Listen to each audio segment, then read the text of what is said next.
Hey everyone, a bit of a weird thing here. Didn't record my audio for this video, only got Jensen's. So we're going to just dub over the top of it with the questions I think I remember. This video is brought to you by Alienware, and I'm joined right now by Jensen after an unfortunate loss in the LNG game. They weren't able to make it happen. So Jensen, yesterday against Mad Lions, you guys looked like a completely different team. You were way more proactive. And then in the LNG game, it just kind of felt like you guys couldn't make anything happen. And it was just kind of slow, and it just felt like two different teams. So I'm kind of curious, why is that yesterday you seem so different than today? I mean, my initial reaction is just that it was kind of just unplayable with how the draft went. I'm not sure if we were playing too scared or it was just, completely unplayable from the get-go. I picked a bad matchup mid in hopes of trying to create stuff on the side lanes, but there was never really like any chance to do anything. And then they had the stronger jungle pick as well, so it kind of just felt like they were just controlling the entire map from the get-go, more or less. So it kind of felt impossible to find any openings or any plays. And whenever they did, give us a chance to, like fight in our control, like when we got the river set up for the Herald, then they would just run and trade. So it felt like they didn't really let us give us any openings, and then they kind of just played the map on us pretty well. Well, what do you think it means that all the teams in your group are now 1-1? Even if we haven't seen like the full round robin, do you think this is a sign that you're all pretty near in skill, or there's a lot of parity between the teams in your group? I don't know. I'm just kind of curious what your take is on all of this. Yeah, I mean, I guess it's just a full-on reset in a way. I think just from watching the games, it feels like every team is more or less evenly matched in some sort of capacity. I mean, our game today was really tough, right? But I do think in this group anyone can really make it. I don't think there's like any clear favorites. Perhaps Genji, but even then, the game today was very shaky. Yeah. Well, PERKZ said in an interview with me earlier that he was actually surprised at how poorly all the world teams are playing, with maybe the exception of EDG. So I'm kind of curious if you agree with that assessment, or if it's something that you don't buy at all. Um, there's some truth to it. I don't think there's any team that's like super like way better than the other teams, except there might be like a few, right? Like maybe EDG or something like that. I haven't like fully paid attention to all the teams, but just based on practice, there doesn't appear to be a team where it's like, whoa, like these guys are unbeatable. Whereas in the past we would scrim some of the Korean or Chinese teams, and like we just get stomped from the get-go, right? But it does feel like we are way more competitive with all the teams we've been practicing against. So it does feel like there's not a massive gap, at least, yeah.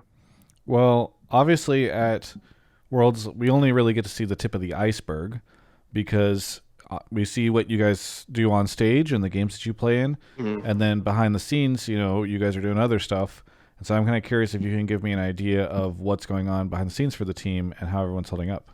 Yeah, I mean, I think we obviously had a rough finals in LCS, so we came into Worlds, I guess, just with like a fresh mindset and reset. I think we all know we can be a really good team, so it's just about connecting the dots. And so that's kind of just we've been working on how we want to play the team, how to play the game as a team, etc. And the overall mood is pretty good. I mean, we just lost, right? So hopefully it's not going to get too bad from that. But I think that the spirits are high, and practice and everything is going fine. So just looking forward to more games. Well, I know 99% of the time outside of stage you're spending practice and scrimming, but are there any activities or anything that you guys are doing to try to not burn out too much behind the scenes? Like, I don't know if you're doing anything. Um, I just mean it could be like yoga or something like that. I don't know. no, we went to those, what are they called? The Iceland spas. I don't know what they're called. Hot Hot spring type springs. stuff. Yeah, so we went to that as a team once, and other than that, I think it's mainly just been practice. We got to eat sometimes as a team, but that's about as far as it goes. Well, how's the food in Iceland? Uh had better. All right, let's get back into the games then. All right, Humanoid told me yesterday that he really hates the meta because he thinks that enchanters just make the game unfun to play. What do you think of the world's meta this year? Do you think it's frustrating or unfun to play? I don't know if there's something you're enjoying about it.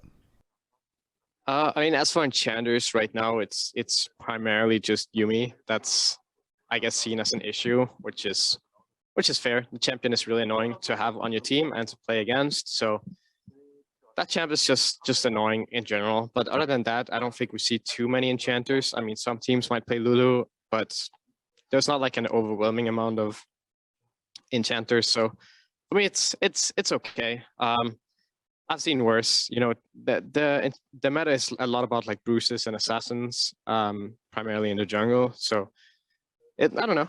Meta seems fine to me. So you're enjoying all the champions that you can play in the game?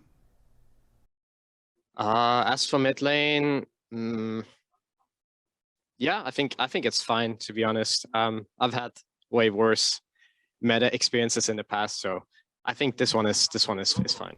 Well, there's also a ton of big names here like Showmaker, Faker, Doinby, but I'm curious if your time in scrims or, I don't know, just watching the games, I don't know how much you've been able to watch, but I'm curious if there's anyone that you are impressed by that is here that maybe others have overlooked.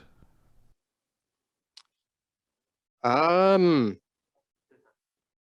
not really. I mean, at this point, I have more or less seen or played against, I think, every player that's been to Worlds, unless they're like, newcomers. But yeah, no, there hasn't really been a thing where like, wow, this guy is like going to be the next big deal. It's kind of just as expected. I mean, obviously you have like bigger names, like Scout, Faker, Doinby, who's playing well. Some a bit better than others maybe, but it's kind of just expected. Nothing too surprising. Well, you just pointed out how often you've been to Worlds, just by the amount of players that you've faced. So I'm kind of curious, how does this Worlds compare to any you've been to in the past? I don't know if it feels different in any way, or I don't know, maybe it's normal compared to all of them. It doesn't really phase you anymore, but yeah. I wouldn't say so. I mean, it kind of just feels like the one last year in China, right, with the whole lockdown thing. Feels a bit sad, to be honest, that there's no crowd, but you have to deal with what you can, right? Like there's nothing to really do about it. But it does like give off a different vibe going to international tournaments and there not being fans. It's a bit sad because I think that's like a big part of the experience of being a pro. That's what makes it a lot more enjoyable in my opinion. So it does feel a bit more not as exciting, I guess. But it's always nice to come to Worlds and really test yourself. Hey, tomorrow you face Gen G with Team Liquid. I don't know if you have any expectations or anything you can share about, how you think that match is going to go for you. I mean, I thought going into the day that Gen G was going to be the better team in a group, but they did lose to Mad. It was a messy game, but yeah, I mean, it's kind of just like I said earlier, it feels like anyone can beat anyone. But I would still say we are the underdog in the matchup. But I'm hopeful. I think we have been playing pretty well in scrims and stuff, and we have a clear idea how we want to play the game. We just kind of just need to move on from this tough loss, and then I think we'll be fine. To be honest, I think it should be a good game. Well, I'm looking forward to seeing what you guys can do. I'm sure you'll be able to turn it around. I mean, just thank you guys for supporting us, and sucks that you guys couldn't come to the event, but it is what it is. But maybe this is the year and they will do it. Yeah, well, maybe it's looking tough right now, but I suppose we still have a few days. Yeah, it was. Thank you so much, Joseph, for chatting with me. For everyone else, you can check out the rest of my coverage of all things Worlds right here on my YouTube channel. It just sucks covering Worlds remotely. I'm going to be honest, it is just not great. I miss being there in person. It is so much more fun. And I just really like it. But what definitely makes it easier is being able to watch the games from this awesome Alienware battle station that I have in front of me. I know it's kind of messy behind me. I'm redoing my office. I'm hoping it'll be done soon. But in front of me have this awesome 55-inch Alienware monitor, this curved monitor as well, this ultra-wide. It's just this amazing PC that lets me capture content, do this all remotely. So I just want to say thanks so much to Alienware. And if you like what I'm able to provide for you remotely, and hopefully one day soon back in person, you can thank Alienware for that, because I wouldn't be able to do all this without them. So thank you so much to Alienware, and check out the link in the description below, as well as that discount code to help support the channel.